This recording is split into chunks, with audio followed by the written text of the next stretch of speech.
excited. And it's amazing to have you on the Still tail plenty of end of time to this come and be 10-year served at the journey. refreshment center before showtime. We found someone else for Art to kill. Still plenty of time to come and be served before showtime. How about that? You never know what's going to happen at Frightmare. This is live TV. Right? We're saying something nice about you. We love you. Yeah, thank you, buddy. I appreciate it. Actually, Dick, tell us how you guys got together, because it's such a special collaboration. It was you invited us to a show. In fact, the first time I met you was at your show. Backstage, you invited us, and we hit it off right away. Right. We have the same love for many of the same movies, like hardcore, deep cuts. Deep cuts, yeah. And it's cool because when Damien and I get together and talk shop, we're not really talking too much about horror. We're talking about our favorite 80s and 90s comedies. Everything from Weekend at Bernie's. Not the ones you think we're talking about, not horror movies. It's My Cousin Vinny, Goodfellas, Weekend at Bernie's. Absolutely. But yeah, honored to be up here with these guys, Amelie and Sam. Incredible in the movies. Give it up for them.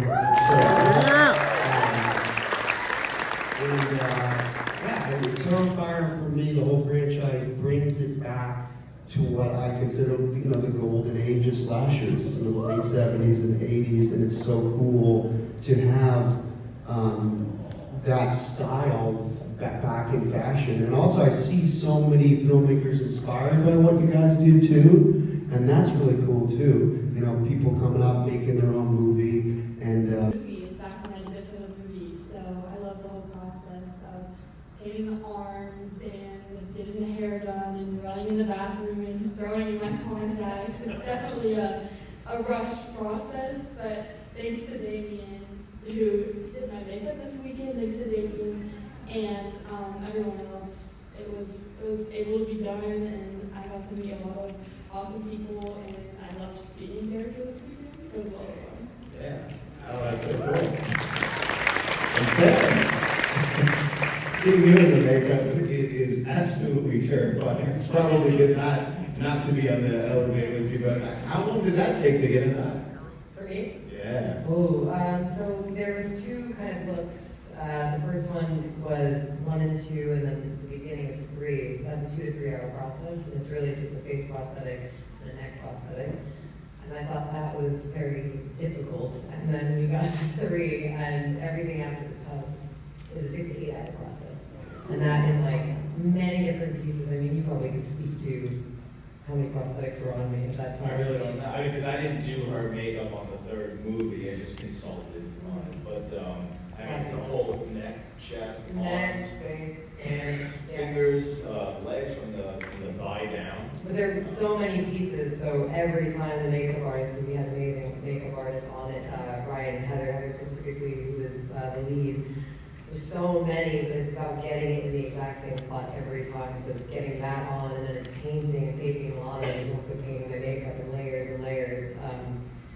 Incredibly long process, and I'm ADHD, like I tell people who come to my table, so not fun, and not fun for my makeup artist who I tortured talking her ear off, so.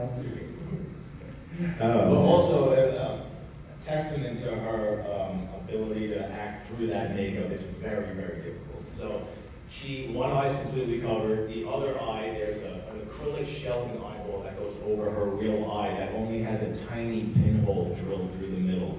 And then the teeth that go into her mouth are also, there's gums attached to them that actually push her real lip all the way up. Very uncomfortable, and then basically the prosthetic is glued into that, and that's all locked in.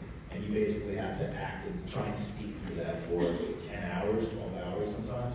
So it's very difficult, it's very uncomfortable, and you're just an amazing trooper. You did such an incredible job, obviously. And that character has been, even though the process can be difficult, it was an incredible joy in my life to be able to bring a character like that from Vicky in 1 to 3 in that way. It's an incredible, and I'll always be grateful for that. Yeah. All right, so we gotta let Spencer go here real quick. But first, is there anything that you always have something really cool to say, something inspirational. There's so many people that want to do what you do. What do you tell them? like I said before, you got to get out there and do it. make a shitty song, make a shitty movie, just get something out of the chamber and go for it. Yeah. That's what I would say. Beautiful. All right, Thanks, we're guys. gonna do things a little bit out of order. Usually, Exciting. I really can't wait. This is a movie I wish I could just snap my fingers and watch it. I want to watch it so bad. I'm just terrified of making it. I know it's going to be a really difficult movie to shoot because there's some really experimental, ambitious things, especially in the final act of the movie that I've never done before, and really exciting things with old school practical effects, and not just effects, just old school techniques of filmmaking that we basically have to teach ourselves how to do and go into like old filmmaking books and figure out how they pull off some of these things. So it's very exciting, and you're going to learn a lot in this movie. A lot of the answers are going to be, a lot of questions will be answered in this one that people ask me all the time. What's going on with Jonathan? What's the deal? Are you going to get a little bit of Art's backstory? A lot of cool things, so I'm excited. This is a big one. yeah. And how many people now, of course, I can't believe it's been 10 years. How did this happen? That's why. Yeah. And now how many people are like, kill me off, kill me off? How many times a day do you get that? Oh, I said at this point we're just going to have him set off a nuke in the movie. There's so many people. I wish I could kill you all, but I think someone said it takes place near New Year's Eve. You should just have a whole room full of people who just have art. Just Spoiler machine alert, guns. spoiler. Oh, yeah, sorry.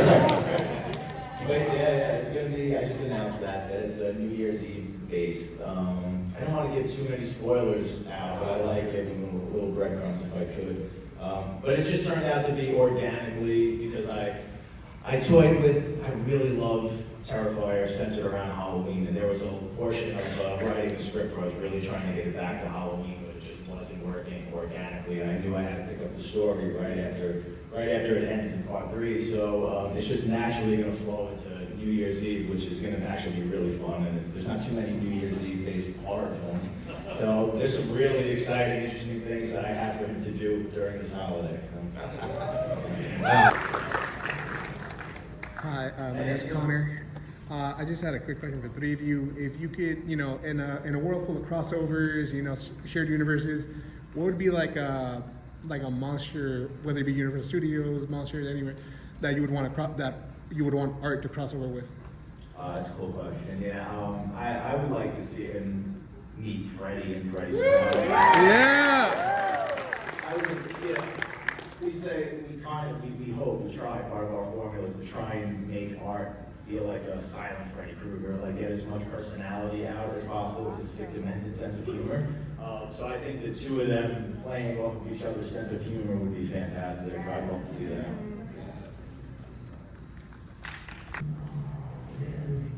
Yeah, I would go with the same. I think I would love to see their humor playing off. Brian Robert, come on. What do you think? Same as David. Yeah. There you go.